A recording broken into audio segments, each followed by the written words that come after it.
Temos um único slide, na verdade, sobre documentos de suporte, mas eu não queria deixar de o ver antes de passarmos rapidamente ao próximo exercício, que é já a seguir.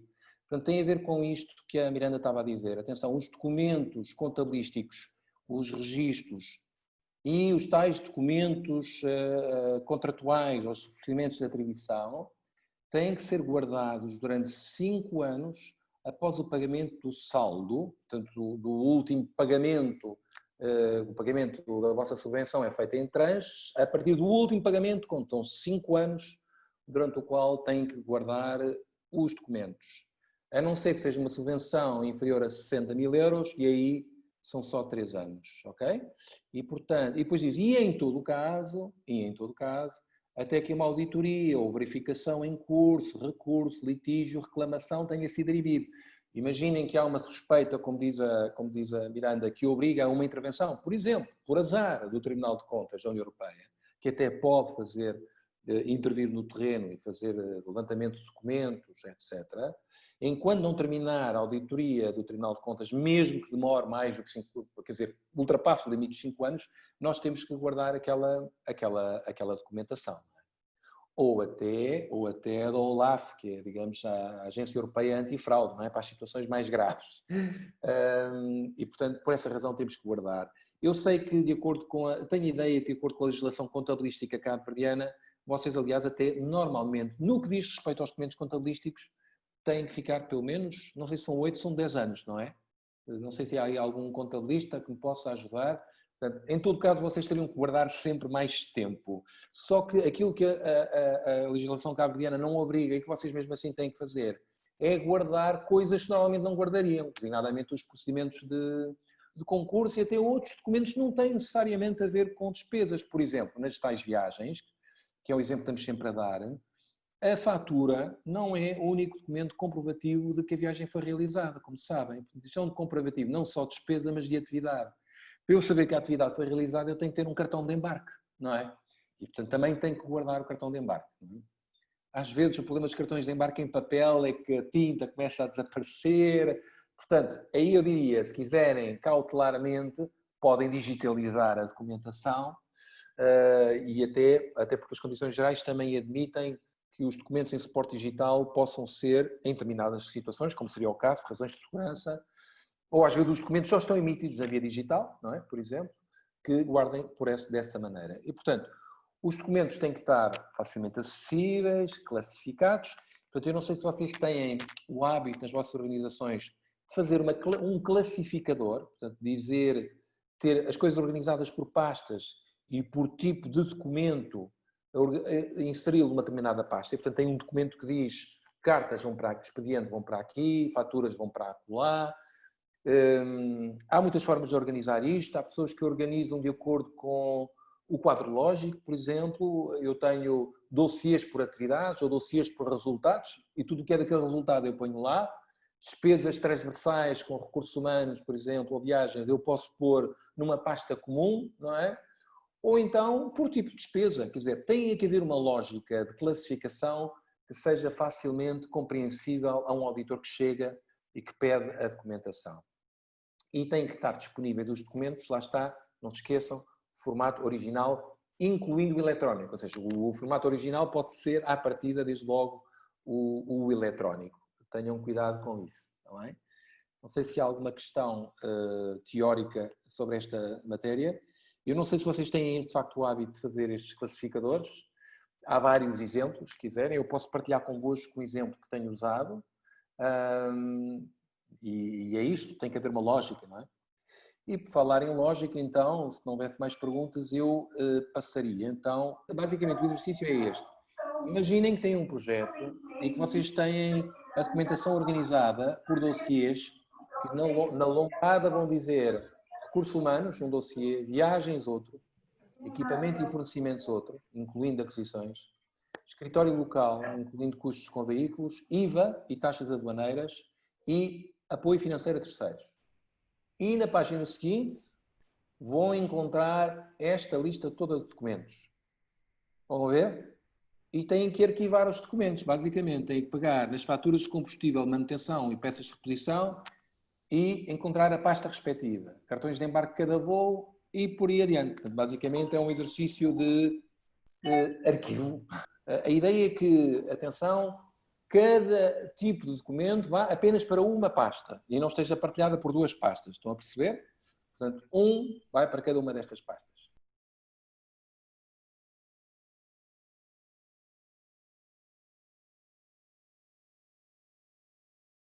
Portanto, faturas de combustível, manutenção e peças de reposição. Onde é que poriam? O custo dos veículos. Custos de veículos, não é? Sim. No escritório local, é isso? Sim, sim, sim. Ok, muito bem, parece-me bem. Se alguém não estiver de acordo, por favor, diga. Cartões de embarque de cada voo. Viagens. Viagens? Sim? Estão todos de acordo? Ou também, e juntamente com os PRDM nos recursos humanos. Podia ser também. Não, viagens. Podia ser também. Por acaso, No, è giustificativo da viagem, do custo do bilhete. não, é porque é Justifica, assim. mas também...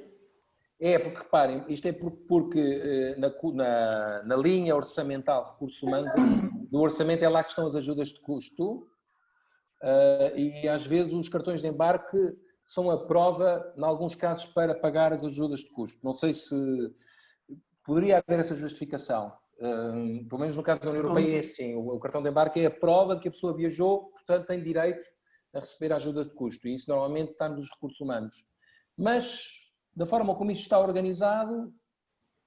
Viagens. Viagens, não é? Sim, porque também é obrigatório o talão de embarque para comprovar que a viagem foi realizada. Podemos é fazer uma fotocópia, para um lado e no outro. Mas... Exatamente.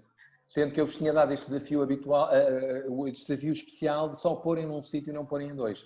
Só para chatear. Para só garantir a elegibilidade de pagamento. Porque realmente aquilo que a Hermínia está a dizer faz sentido. Eu acho que, na dúvida, fazia-se uma cópia e punha-se a cópia no outro dossiê também, não é? Mas aqui é sobretudo viagens. Ok? Então, diário de bordo para cada veículo, mostrando uma lista das distâncias percorridas e consumo médio. Escritório local, não é?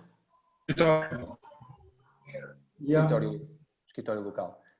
Enfim, para uma forma de monitorizar, para que as pessoas não estejam a utilizar o veículo para aquilo que não devem e tenham consumos excessivos, não é?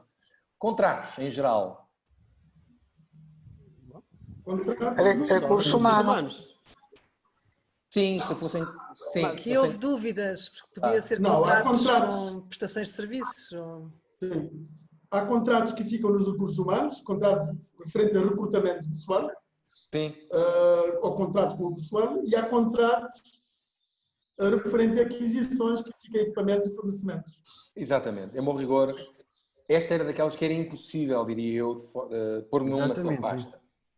Portanto, tinha que ser espalhado de acordo com o tipo de contratos. Contratos de trabalho. Diga, estou a ouvir. Porque como há um outro em baixo que diz contrato de trabalho, então assumimos que esse não é de trabalho. Contrato de trabalho vai para recursos humanos. Sim, mas como não diz... Está bem, mas como também não diz contrato, se é contrato de prestação de serviços, se é de trabalho, se é de compra de equipamento. Não, porque há uma outra linha que tem escrito contrato de trabalho, por isso assumimos que esse não é de trabalho. Ah, outra linha em baixo, outro documento, Sim. É isso? Sim. Aquele que é do trabalho vai para ou com terceiros. Acho que é contratos com terceiros. Com terceiros, sim. Não, com terceiros não é de trabalho, não tem nada a ver. Bem, agora, se calhar estou a falar... Não, estamos a dizer que pode ir tanto para equipamentos como com terceiros. Mas de trabalho não é, porque temos uma linha que diz especificamente contrato de trabalho. Eu estou a tentar ver onde é que está isso. Salário, folhas de salário, contratos de trabalho. Ah, ok, tem razão. Está certo, tem toda a razão e faz todo o sentido. Tem uma linha que diz folhas de salário, contratos de trabalho, recibos de salários. Esta, já sabemos, vai necessariamente para recursos humanos. Ora, se esta já fala em contratos de trabalho, então aqui contratos sem mais é porque são outro tipo de contratos, efetivamente. Tem toda a razão, peço desculpa. E, portanto, iria para onde? Equipamento, serviço... Equipamento e fornecimento. Equipamentos e fornecimentos, em princípio. Sim, aquisições. Muito bem. Depois, temos prova do processo de seleção dos terceiros beneficiários do apoio financeiro. Lá embaixo, no último. Apoio financeiro a terceiros, não é? Claro. Então agora perdíamos em linha com a política da organização e sem exceder os valores autorizados pela União Europeia. Perdíamos é o mesmo que ajudas de custo, como sabem. Aí houve polémica no nosso grupo, não houve uma unanimidade. Qual era a polémica? Pronto, podia ser o quê? O per diem podia ser recursos humanos ou podia ser viagens. E o que é que os outros acham? Recursos humanos. Ma normalmente o per diem sta no recurso umano, no orçamento. Sim. Está no ponto 1, recurso humano. Sim, se fosse o critério da despesa, estava no ponto 1, recurso Pelo humano. menos, no nosso orçamento está lá. Sim. Não me chocava que fosse para viagens, não é? Mas realmente, normalmente, como é um pagamento ao pessoal, não é? Não é um salário, mas é uma ajuda de custo. Faria sentido, na minha perspectiva, que fosse para recursos humanos, sim. Vamos lá ver. Prova de execução da atividade, para a qual o apoio financeiro a terceiro foi concedido. Qual é que seria? Claro que é financiamento a terceiro. Claro que sim, é o último, não é? Ordens e relatórios de missão. Eu tive dificuldade porque eu não sabia o que era uma ordem. Não sabe como uma ordem? Não. Que desobediente. Sou demasiado jovem. Ou demasiado velha. Não faço ideia de que não sabiam o que era uma ordem, tiveram que me explicar. Não fiquei muito convencida. E a conclusão, então, qual foi? É recursos humanos. Eu acho que é recursos humanos, não é? Não acham? E alguém ordem de quê? Ordem de? É uma ordem, pode ser uma ordem de missão, por exemplo, se interpretarmos ordem de missão.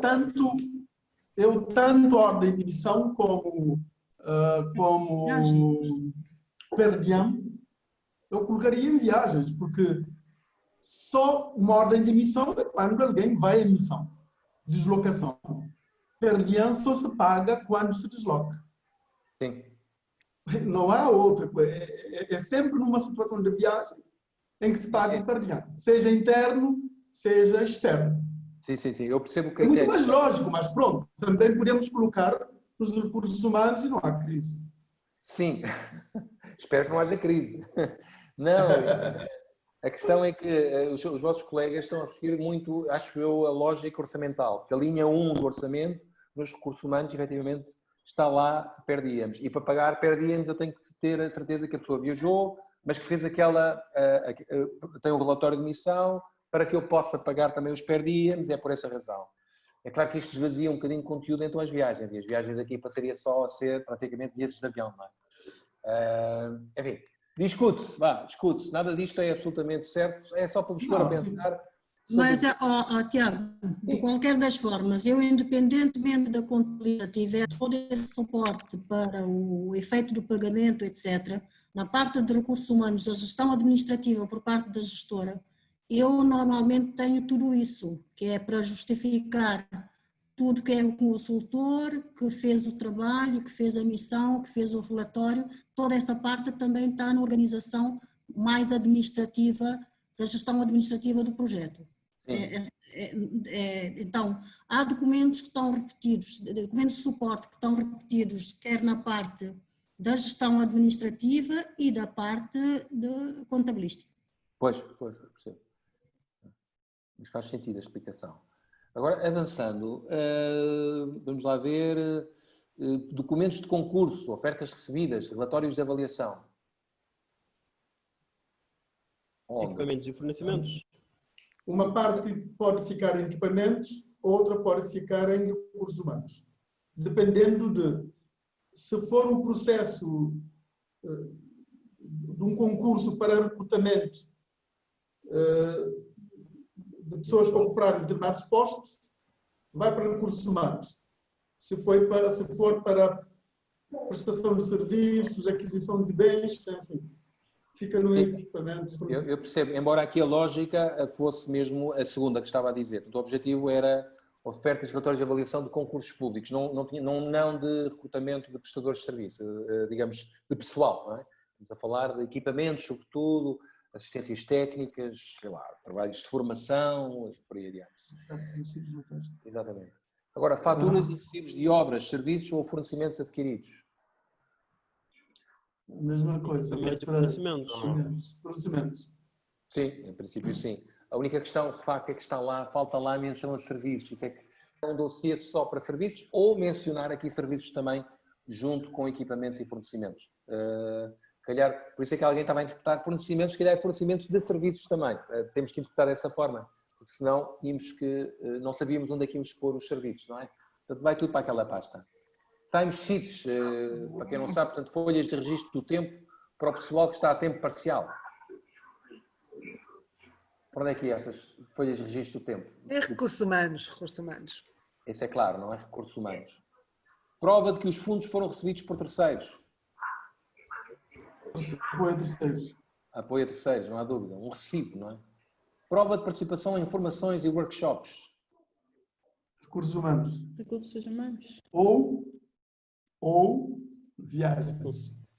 Ou, caixa mais recursos humanos. Sim, enfim, depende.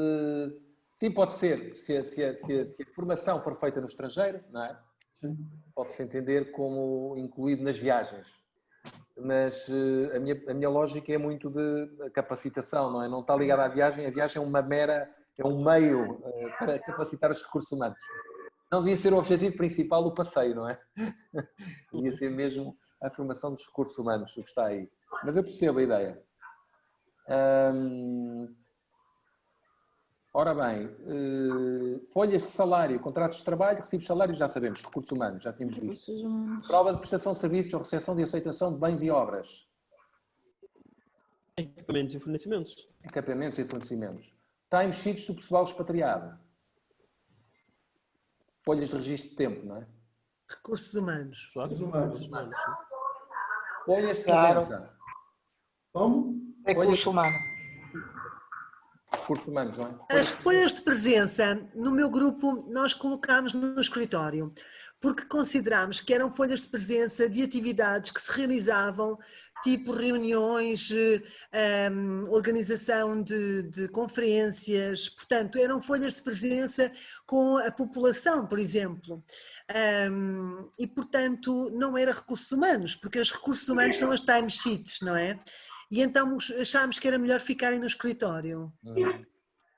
Ora bem, quando se fala em folhas de presença, na verdade é outra coisa. Ou seja, tipicamente, vocês podem interpretar como quiserem, mas a timesheet registra o tempo, em número de horas normalmente, que um consultor trabalha por dia com a indicação do local, por exemplo. Isso é uma timesheet. A folha de presença normalmente utiliza-se em ações de formação para fazer a prova de que aquela pessoa participou naquela ação de formação. Ok? Portanto, era esse o entendimento de uma folha de presença. Como é do pessoal, para a formação do pessoal, eu diria recursos humanos, não é? Era nesse sentido. E não estas reuniões que estava aqui a referir. Ok. É isso.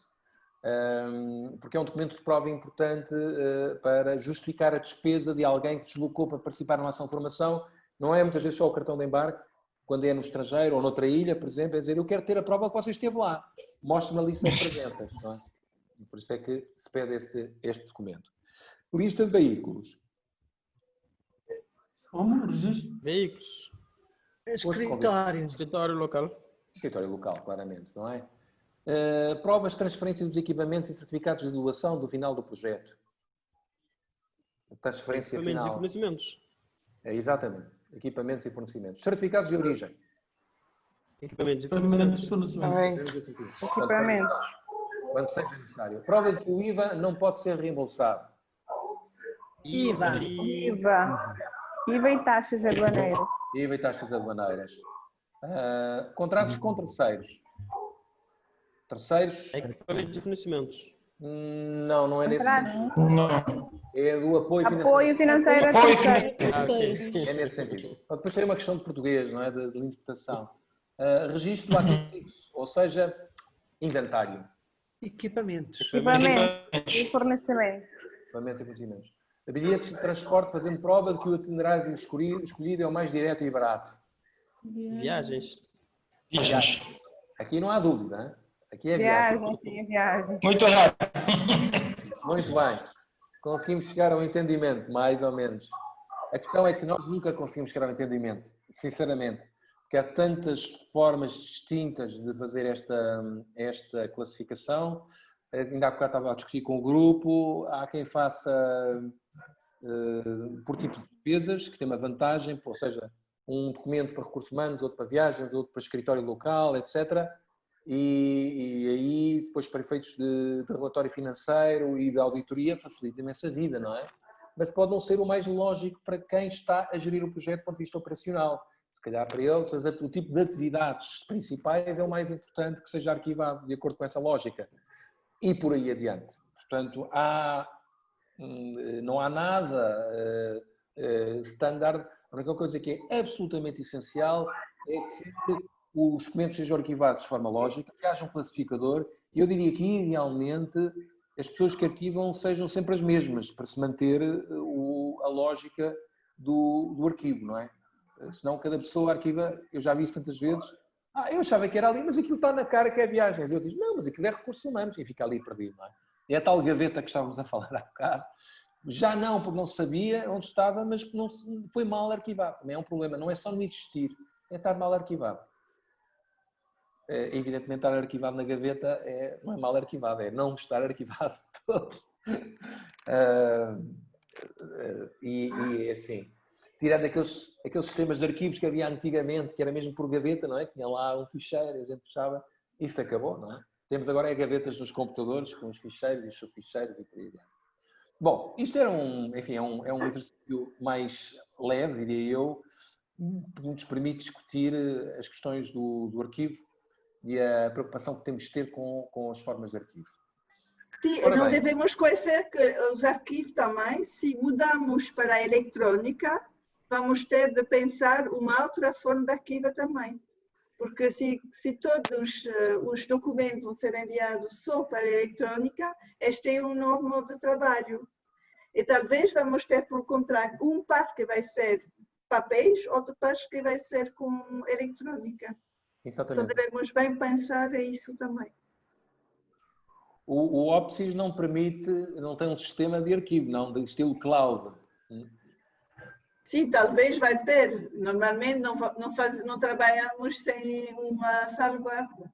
Mas a questão não pode ser só isso, porque, por exemplo, há documentos que não vão passar direto, não todo vai ser lá dentro. Por exemplo, vamos ter o contrato, mas se você tem a Porto Zero, não vai aparecer lá dentro do sistema. Só vai ser um misto entre o documento, o relatório que vai ser em versão eletrônica, talvez, e depois documentos que vão continuar a ser em papéis ou outros, não sei. Ok. Sim, estamos cada vez mais no digital e no eletrónico. Toda a gente. Sim, Tiago, mas de qualquer das formas, mesmo que haja essa exigência depois para ter a documentação de forma eletrónica, depois quando te diz que devemos guardar os originais, é duplicação de trabalho, não é? Estar a fazer scanner, passar horas a fazer scanner de documentos e depois arranjar a forma de guardar uma papelada enorme. Nós sabemos às vezes, em termos de espaço, não há muito espaço para estar a guardar muita coisa. Então, quer dizer, não sei, não faz muito sentido ter toda a documentação eletrónica guardada. Não, quer dizer, não faz muito sentido, faz sentido sim, porque é a prova, é a evidência que estamos a guardar, não é que o documento existe e que estava em condições, que o boarding pass não desapareceu, as letras e o nome da pessoa, etc. É verdade que também é importante, mas ao mesmo tempo estar a guardar toda a papelada, versão original, o original para estar numa caixa durante 3, 4 ou 5 anos, é duplicação de esforços, acho, não sei. Se calhar até pode haver aí, pode agora haver alguma evolução no modo de arquivo. Se se começa a fazer o esforço todo de digitalizar a documentação, a questão é a fidedignidade desse documento digital, porque provavelmente vamos ter que sempre recorrer ao original para saber que aquilo de facto é a cópia do original, que está certa, que não é um documento fraudulento. Esse é que é o problema, não é? Portanto, não sei como é que nós fugimos à obrigação de ter realmente os originais, até porque vocês precisam de originais para a contabilidade de acordo com as regras nacionais, não é? Continuam a exigir o original, mesmo que o auditor, digamos, que se passa a admitir a possibilidade de o auditor só ver documentos digitais, por exemplo, poderia acontecer, vocês a nível das regras da contabilidade do país vão ter que continuar a guardar os originais. Efetivamente, teriam aí um desafio, não é? Vamos ver como é que isto evolui. Vamos ver como é que isto evolui e se há alguma razoabilidade também no meio disto tudo, que eu percebo perfeitamente o desafio que é, em alguns casos, digitalizar toneladas de documentos, que é, sei lá, cadernos de encargos, por exemplo, de um concurso de obras, são páginas e páginas e páginas e páginas, não é? Temos de ter uma equipa só para fazer digitalização de documentos, não é?